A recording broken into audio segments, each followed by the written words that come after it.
So on last week, we were discussing verses 14 and 16 of Philippians, the second chapter. So we're going to just read that real quick. I'm not going to completely go over it because I think I was about halfway through it. So it's going to talk about it, and that'll be our starting point.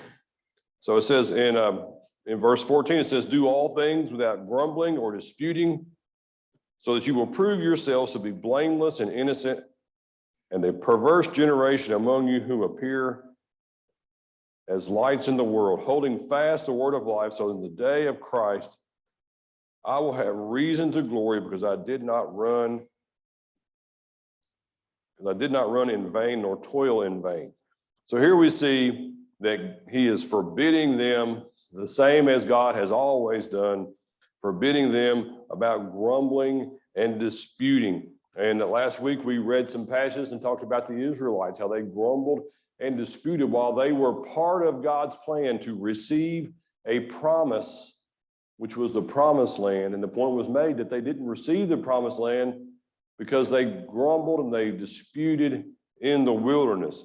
And whenever we're grumbling or disputing, we're talking about grumbling or disputing specifically, I think, about our service to God, and maybe even grumbling about each other or complaining about each other. If we're complaining about those things, who are we actually complaining about? We're actually complaining about God, aren't we? And we're complaining, about the things that God has given us to make our lives better. And so if you think about it that way, that really kind of drives home the point of why this is wrong. God has given us a gift, whatever that may be, and our gift may be service. It may be suffering, and we're going to complain about that gift. And so we can see how that, clearly is something that is unacceptable to God. And also this idea of disputing with each other. Are there times whenever we need to have a dispute or a disagreement with a fellow Christian that would be appropriate? Yes. Okay, Adam, what would be an example of a time like that? If there's a dispute maybe disagreement, or if there's a place where scripture has been overstepped, forgotten, that needs to be addressed. All right, exactly. That's a great point. Anytime that someone is trying to do something that is not part of God's will, maybe I decide that in order to raise money for the church, we're going to have a tractor pull over here in the side yard. I mean, that sounds like a lot of fun to me. You all may not enjoy that kind of thing, but I would enjoy that. And so they would say, we can't do that because that's not part of the function of the church. And so we can see there is a time, and that's an easy example, but there are other times, whenever things come up, about doctrinal issues, that those things have to be addressed. So it's not that we go around never in any type of conflict, but we're not disputing over the things that are irrelevant. The simple thing is, what color we paint the walls of the church building? What time do we meet? Those things, we need to not dispute over those things, but think about the other person, more than we think about ourselves. And so I think we also see that. And if we see here in verse 15, it says, so that you will prove yourselves to be blameless and innocent, children of God, above reproach, in the midst of a crooked and perverse generation, among whom you appear as lights in the world. We don't complain and we don't dispute with each other over, simple things, so we can prove ourselves innocent and blameless. Another version that I read, does anybody have a version that says harmless? I think maybe the King James Version says harmless. How could we be harmful if we're complaining and disputing? To the church, how would we be harmful to anybody?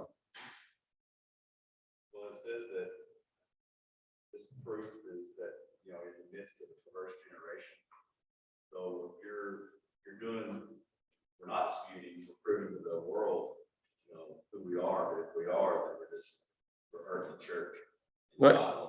We're hurting the church because we're really being no different than the world. And if you are part of the world, are you going to want to come and be a part of a bunch of people that are sitting around complaining and arguing over stuff?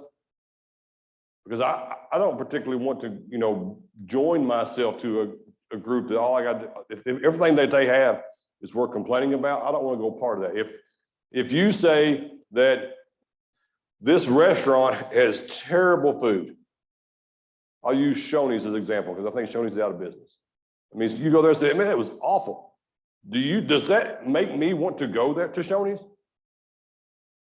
It does. I say, well, if you all say it's bad, I'm not going to waste my time. I'll go, somewhere that I think is, is better. So if we're complaining, then we're just driving people away, maybe even driving our own fellow brothers and sisters away, from the truth. And then we also see this idea of this crooked and perverse generation. That statement is made about lots of generations throughout biblical history.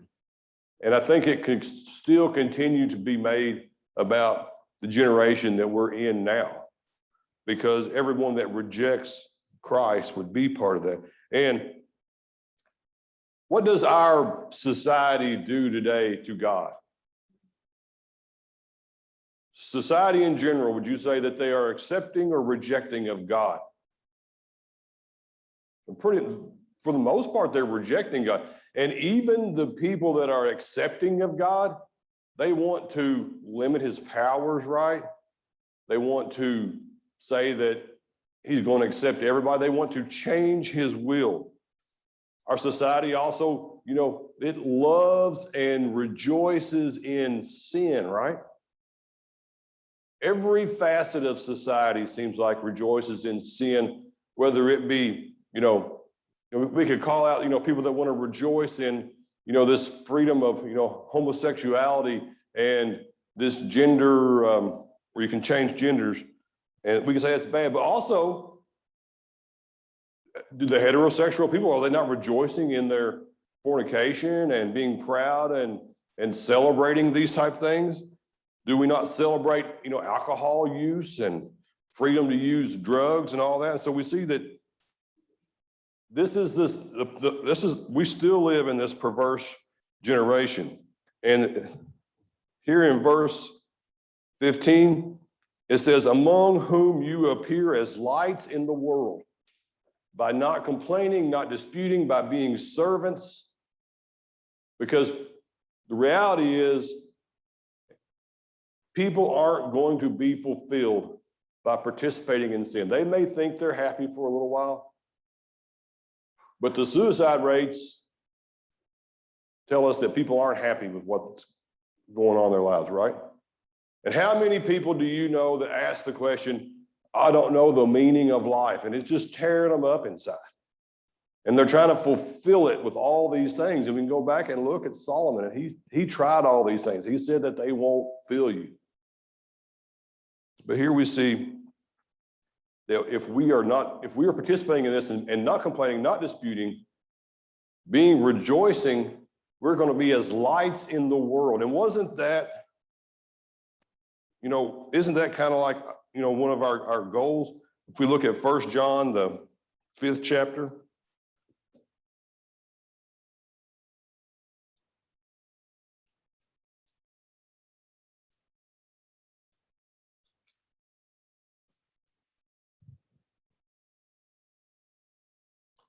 And I'll just begin in verse 18. It says, we know that no one who is born of God sins, but he who was born of God keeps him, and the evil one does not touch him. We know that we are of God, and the whole world lies in the power of the evil one. Does that sound like a perverse generation?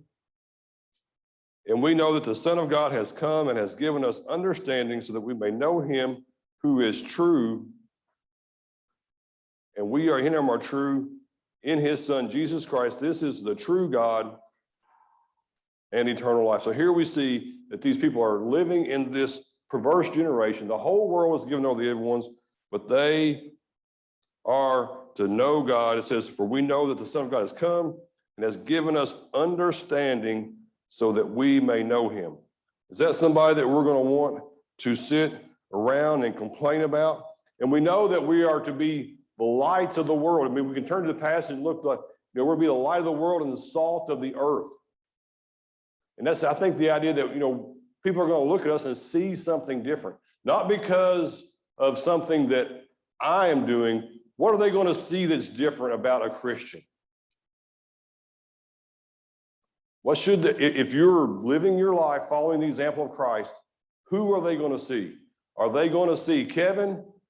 Who should they recognize?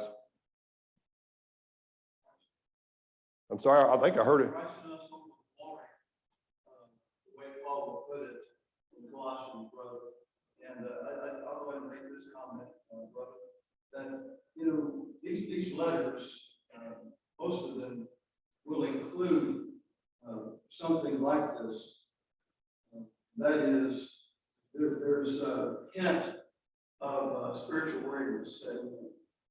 I mean, they knew all these things. When Paul was with them, taught these things, they knew Jesus taught it in the Sermon on the Mount. There's not a principle here that isn't in the Sermon on the Mount, not one. And so most of the letters contain a hint of spiritual warriors. And so Paul will remind them, don't grow weary in well-doing. I mean, work out your salvation in fear and trembling. He's just said, be willing to serve. I mean, we're all going to face trials, we're going to face difficulties, and they're really ramping up at this point in the first century, and that's going to make it even harder. But apathy and indifference sets in. I mean, they're closer to the reward than they ever were, but they're just blind to that. We get blind to that, and we get tired of waiting. And especially in America, in our microwave society, we want it right now. We want solutions right now.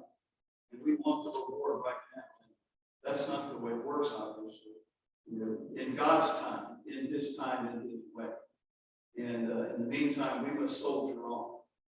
And the test of a good soldier is how he fights when he's tired, not when he starts. It's how he fights when he's tired. And he keeps on in the midst of the battle. And Paul is saying here, you're in the middle of the battle now. You started out fine. Everybody starts out fine. But you're in the midst of the battle, and you need to keep pressing on and realize, the reward is for those who don't give up.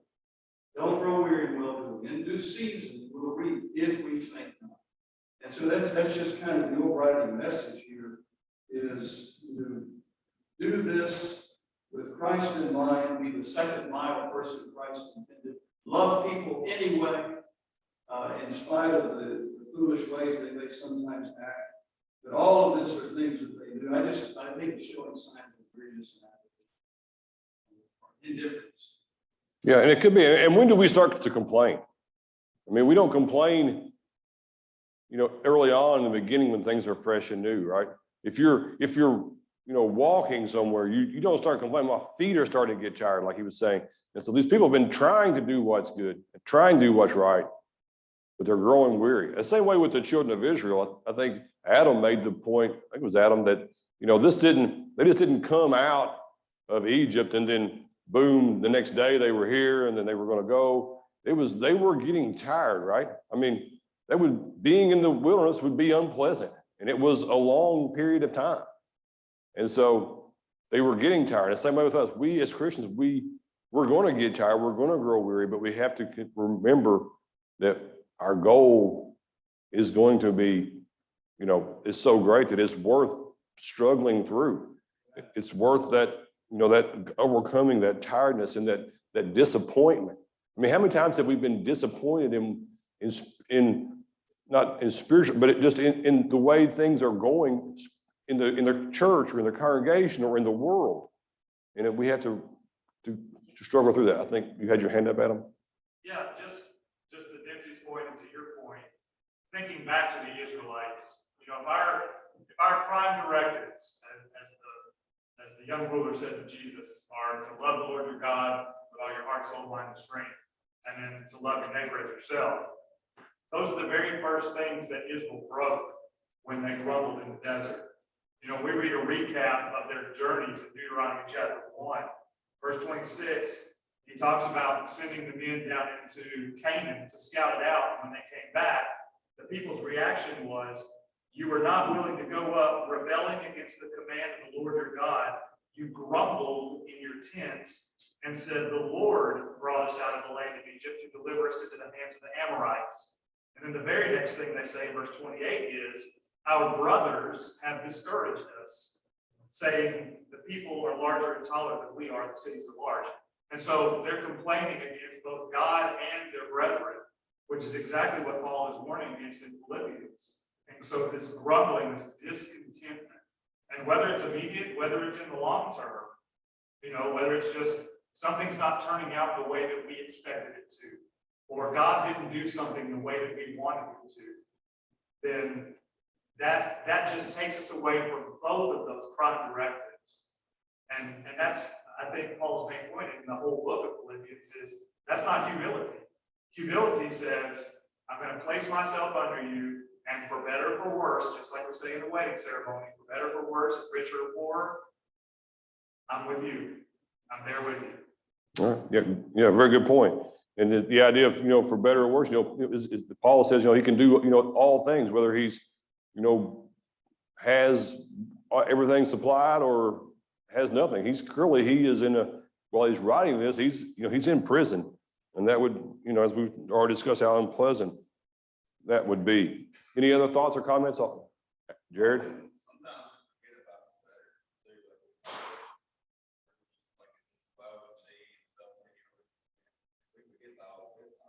Mm-hmm.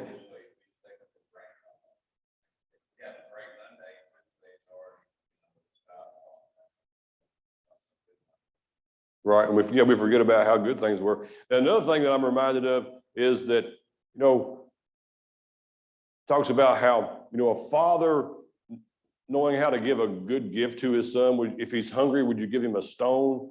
Or would you give him a fish? It talks about if we as earthly fathers know how to provide for our own sons, God knows us so much better. So even though he is providing something for us, we may deem it as not good or unpleasant, it's still a gift from God, and it is probably going to be it's going to be for our benefit in the long run. It may be suffering, and if we're suffering because of Christ, then that is, as we understand here, that's gain. That means we're doing something that's right. That means we're doing what we're supposed to be doing. Is the idea there? Any other thoughts or comments? All right, I want to look at verse 17 through 18. It says, but even if I am being poured out as a drink offering upon the sacrifice and service of your faith, I rejoice and share my joy with you all.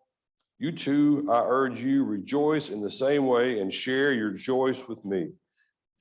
I am not an expert on Old Testament sacrifice, but it's my understanding that a drink offering was poured on top of another sacrifice, and so that you were somehow sharing in that sacrifice. And here we see that Paul says, even if he's being poured out as a drink offering, and we typically look at that as, how would Paul be poured out as an offering? Where is he at, and what's his possible sentence? He's in prison, and he is not for sure if he's going to be able to get out, or even to live. And so we see that is a sacrifice. Clearly we see that. But he says that this is a sacrifice upon the sacrifice and service of your faith.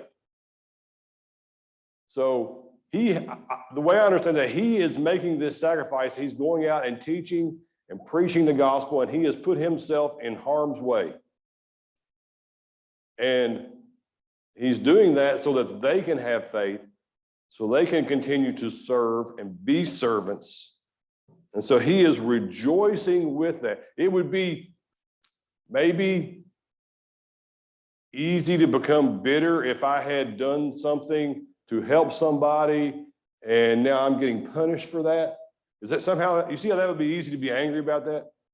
But that's not Paul's attitude here. He says he has that he has that rejoicing, And he wants them to share with that joy. And if somebody had done something for you and then they were being punished for that, it'd be really easy to get discouraged or feel bad about that, right? Feel sorry for that person. Oh, I wish Paul hadn't have done that for us. He'd be fine. He'd be safe. He'd be in this other city by now. He wouldn't be in prison facing death. But he says he wants them to be rejoicing and joyful in that situation that Paul's in as well. Now, as Christians, we're supposed to be joyful and rejoicing.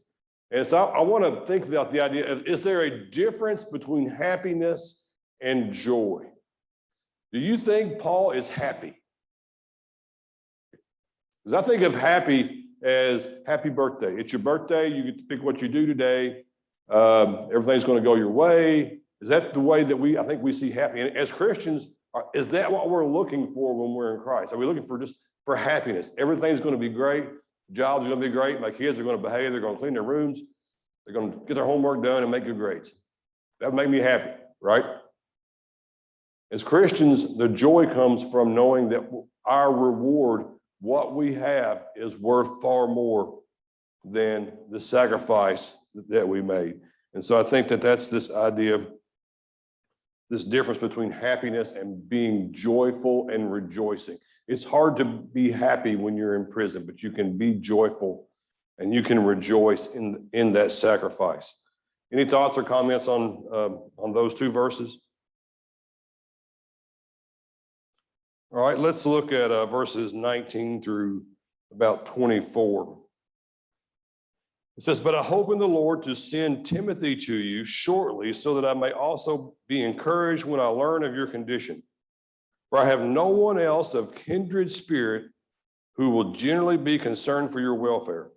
For they all seek after their own interests, not those of Christ Jesus.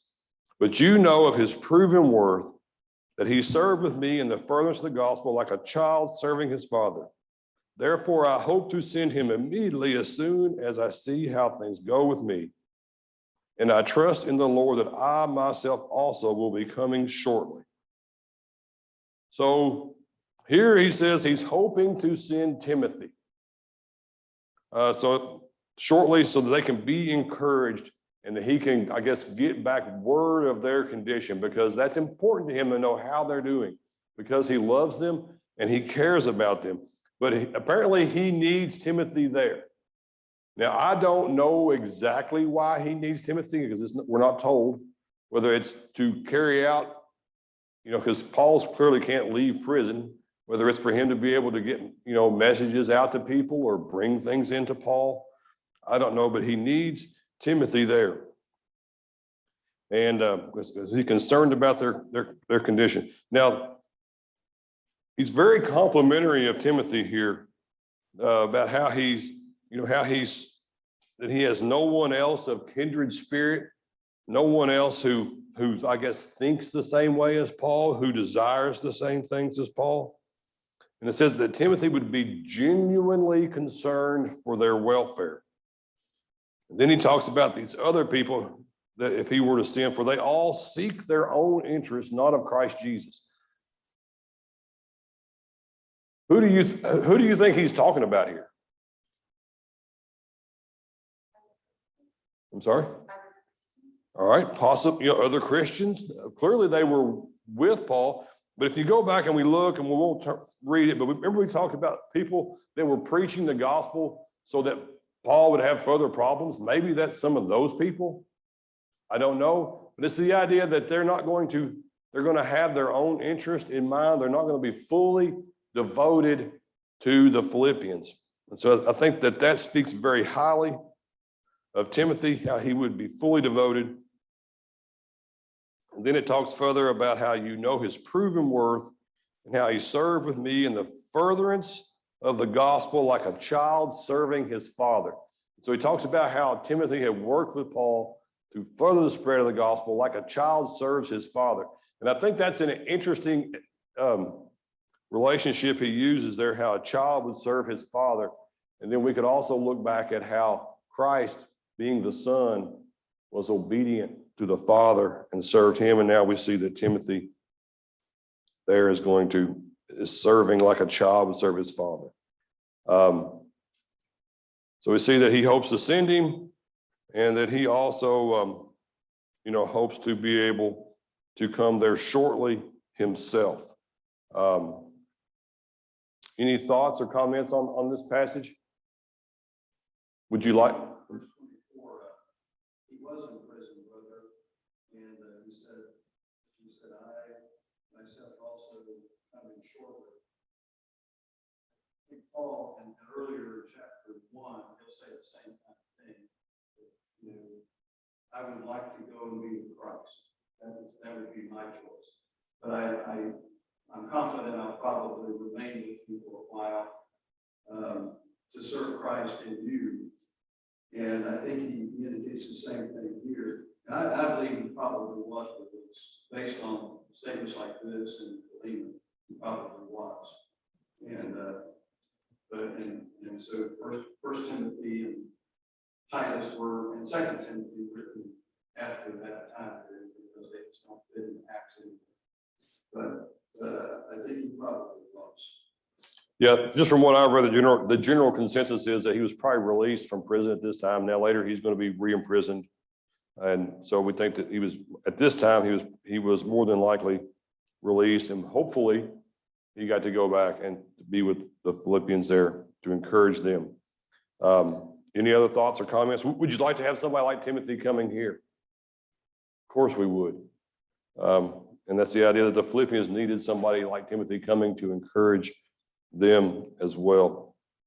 All right, let's look at verses 25 through the end of the chapter here.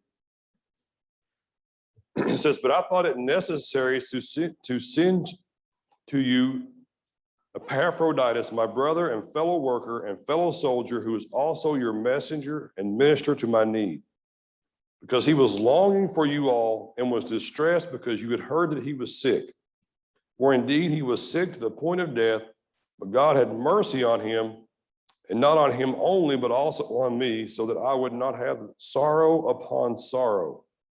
Therefore I sent him all the more eagerly, so that when you see him again, you may rejoice, and I may be less concerned about you. Receive him then in the Lord with all joy, and hold men like him in high regard, because he came close to death for the work of Christ, risking his life to complete what was deficient in your service to me. So he's going to go ahead, this fellow, Epaphroditus, he's going to send him back to the Philippians. And he calls him his brother. He calls him a fellow worker. He calls him a soldier in Christ. And he also calls him their messenger. So it reads as if, I would say this fellow Epaphroditus was probably from Philippi, and they had sent him to help Paul. They had also, we'll see, they had sent a gift with him, and he was there to minister to Paul's needs. And so we don't know exactly what Paul's needs were, whether he was doing the same type of thing that Timothy was doing, getting messages to Paul, going out and, telling things that Paul needed to have told. And I don't know exactly how that would have worked with Paul there in prison.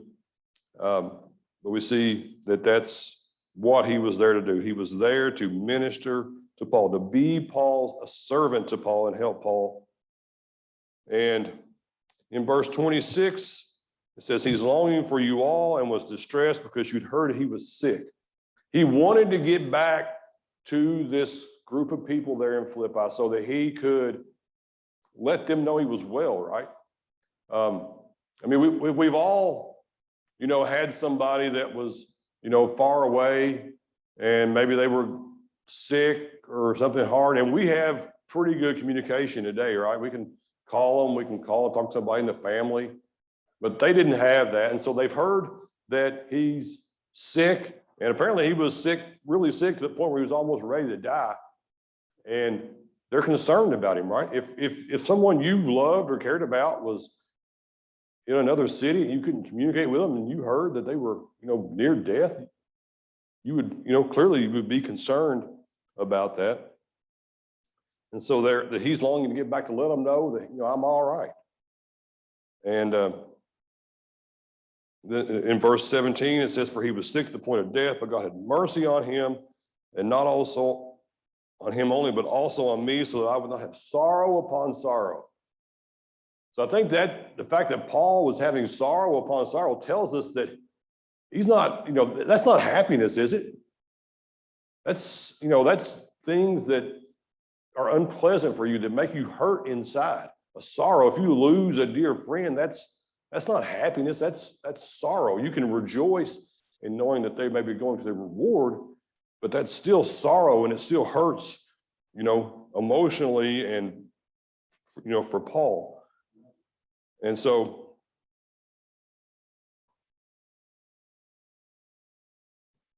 then in verse 28, it says, therefore I have sent him all the more eagerly, so that when you see him again, you may rejoice, and I may be less concerned about you. So he says, when you see him, you see him, I'm saying so you can rejoice, you can be happy. I'm not going to be worried about you worrying about him, is the idea that I think he gives there. And then in verse 29, it talks about receive him in the Lord and hold him like men like him in high regard. I know that Paul's not telling them to put him on a pedestal, because Paul always, is against that idea. But I think when you hold him in high regard, you're going, to be respectful of his service. You're going to be a servant to him as well. And then in verse 13, it talks about that he risked his life to complete what was deficient in your service to me. So he went there to do something for Paul, and it says that this was deficient in their service. So, and if you look over in, I think it's chapter 4, in verse 18, it says, but I have received everything in full and have an abundance. I am amply supplied, having received from Epaphroditus what you have sent, a fragrant aroma, an acceptable sacrifice, well-pleasing to God. So to me, it would read that he took more than likely money, whether it be supplies or food. I don't know if somebody had to provide Paul's food for him while he was in prison, but Paul says he's amply supplied. So their gift was some type of whether it be money or food or clothing, anything. And that was something that they supplied to him. And he calls that, something that was deficient in their service. So if we're not willing to provide for somebody that's in that situation, that would be deficient in our service as well. And so that would be something that we would need to do. Eddie. We started here in verse 15, where Paul talked about being in the midst of this perverse and wicked generation. And now I think he's coming back to that same idea. Living as a Christian in a world that is antagonistic to Christianity is inherently dangerous. Now, that doesn't necessarily mean that every one of us is risking our lives every time we assemble to worship or every time we seek to show the Lord, but that's always a possibility. That's something that I think you say about Epaphroditus, that we need to hold men like him in high regard, because Epaphroditus did end up doing something in his service for Christ that enriched his life. Whatever that was really doesn't matter. The point is, that's what Paul was saying. We need to highly regard people like that, and in fact, follow their example. Right, yeah, imitate them, be like them. And if you look at this chapter 2, it goes all the way back to getting them to think about other people more than themselves. And then he basically drops in some examples, right? The first one is Christ, how Christ, emptied himself and came down to this earth to the point of death. Paul is an example. Paul was in prison because he had taught them the gospel. Epaphroditus had been sick and nearly died because he had been of service to Paul by taking him this gift.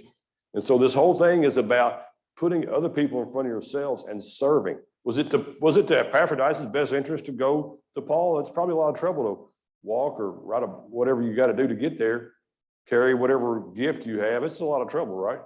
And so, see, all this is about service. And that's why I will ask a question. I was hoping that David Brown was going to be here because I know he used to be a sailor. If you walk down to the dock and there's 2 ships you can get on, and one of them's a cruise ship.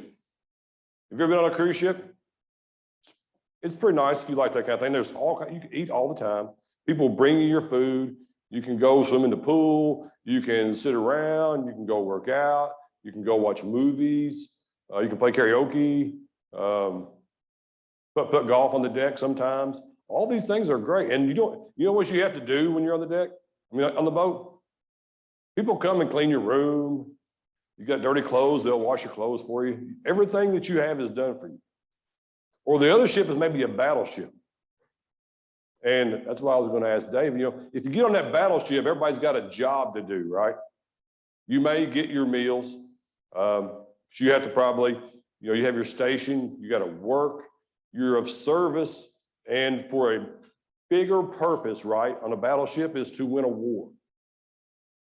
And so which one of those churches would you want to go to? As a Christian, am I looking for a congregation where I can go and be edified? And if I have problems, people are going to help come take care of me. If I need something, it's going to be taken care of. Or are you looking for a church that you go to and says, I need to edify those people. I need to get in there and see what I can do to build some of those people up. If they have something, I need to help provide that. And so, all right, that is an attitude that I think that we have to have whenever we come to church or to a congregation. What can I do? Not what can I get? And because Paul's not talking about, what did Christ get out of coming from heaven to be a sacrifice for us? He didn't really get anything, right? We're the ones that receive the blessing. And so it's the idea that we need to be of service, not looking for what we can get, how we can be helped, but how we can help other people. And you know what happens whenever we help other people? We're helped as well. And so that's what we need to be looking for whenever we come to a congregation. So, yes.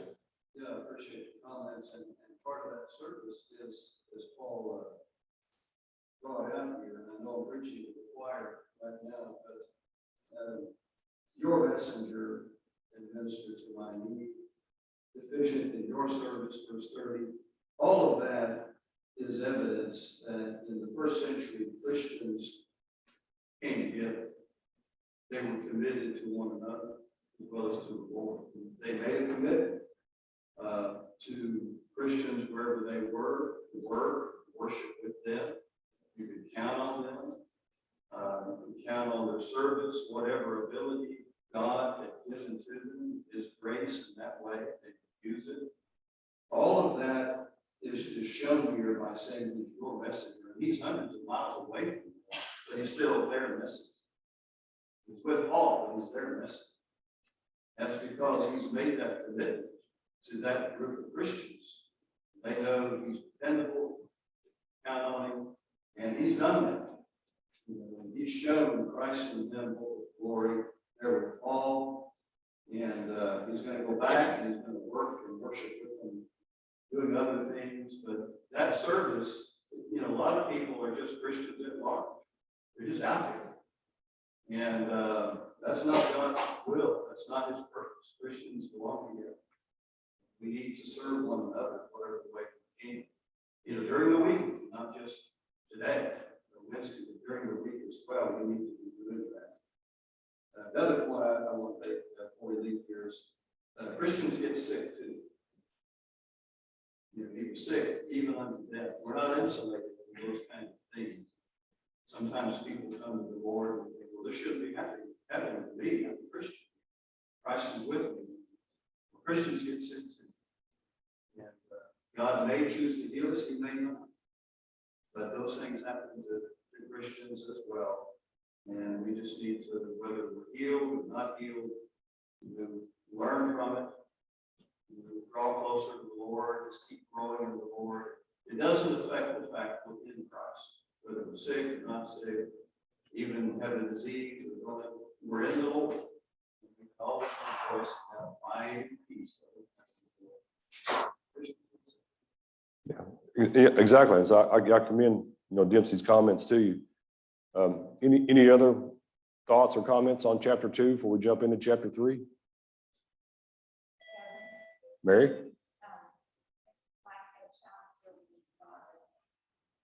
relate when we serve others, that is pleasing to God. And that's what we want to do. We want to, just like a father, we're always trying to make him happy. So, and we receive the blessing of happy or joyous when we do things for other people.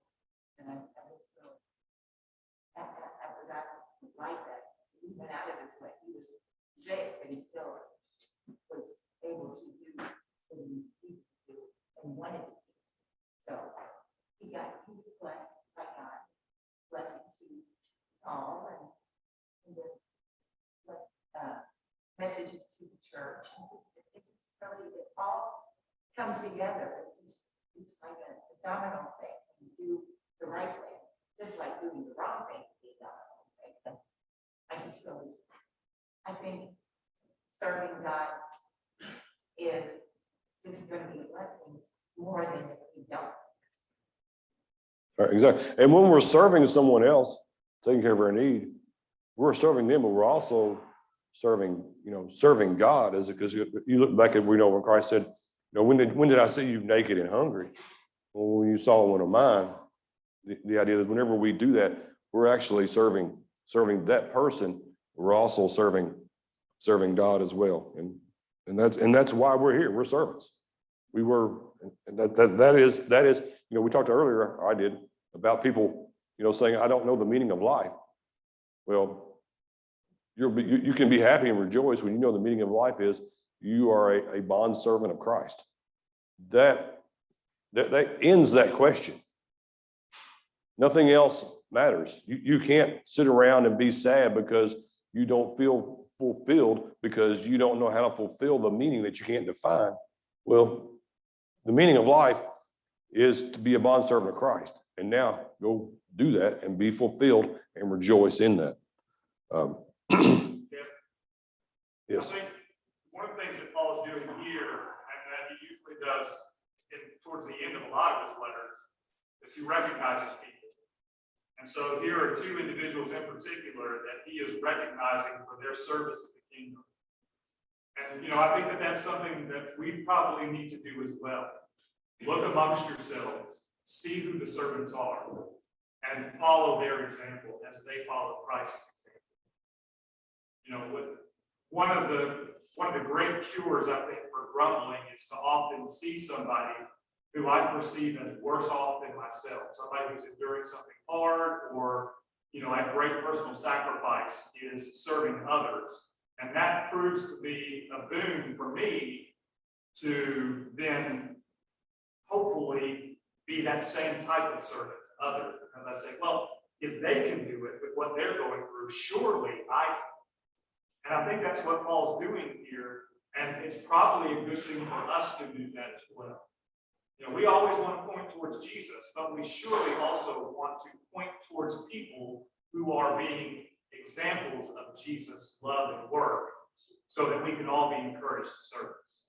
Right, and that's what Paul's doing here with Timothy and Epaphroditus both. And so we need to look around, in the world today and see people that are doing that, and let that encourage us, because that's maybe an example that's closer to us rather than Epaphroditus, who we never met. But if we know a fellow Christian who's being of service and following God and spreading the gospel, we can say, well, if they can do that, so can I. Any other thoughts or comments before we get into chapter 3? I think class is pretty much over. We'll just start with chapter 3 next week.